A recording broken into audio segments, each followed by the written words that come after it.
नबी करीम अलैहिस्सलाम फरमाते हैं मैं उस बंदे को जानता हूँ जो सबसे आखिर में दोज़ख से निकाला जाएगा और जन्नत में डाला जाएगा।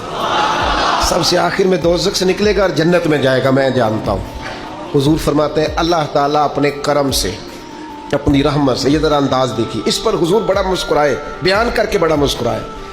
हुजूर फरमाते हैं अल्लाह ताला अपने करम से, अपनी रहमत से ना उस बंदे को करीब करेगा, अपने करम के, और करीब करके ना उससे गुनाह पूछेगा। ये वाले गुनाह किए थे, छोटे छोटे गुनाह सगीरा ये किए थे, अब क्या करे?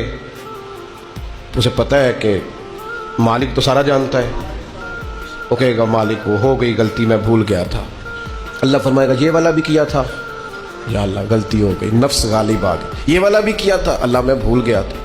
हुजूर फरमाते हैं अब ये बंदा डर रहा है कि ये तो अभी छोटे छोटे हैं, मेरे तो पाप भी हैं बड़े बड़े पीछे, ये जो शुरू हुआ है काम तो ये कहीं दूर ही ना निकल जाए, क्योंकि ये तो छोटे छोटे गुनाह सगायर अभी आ रहे, तो पीछे कबायर भी हैं और बड़े बड़े गुनाह हैं।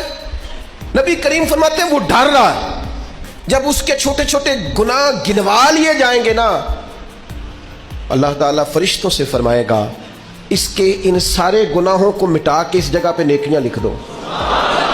नबी पाक फरमाते हैं जब कहा ना इसके गुनाह मिटा के नेकियां लिख दो, तो फौरन बोल पड़ा, कहने लगा या अल्लाह मैंने तो बड़े बड़े भी किए। अल्लाह वो बड़े बड़े भी तो मेरे ही है ना, वो किधर गए?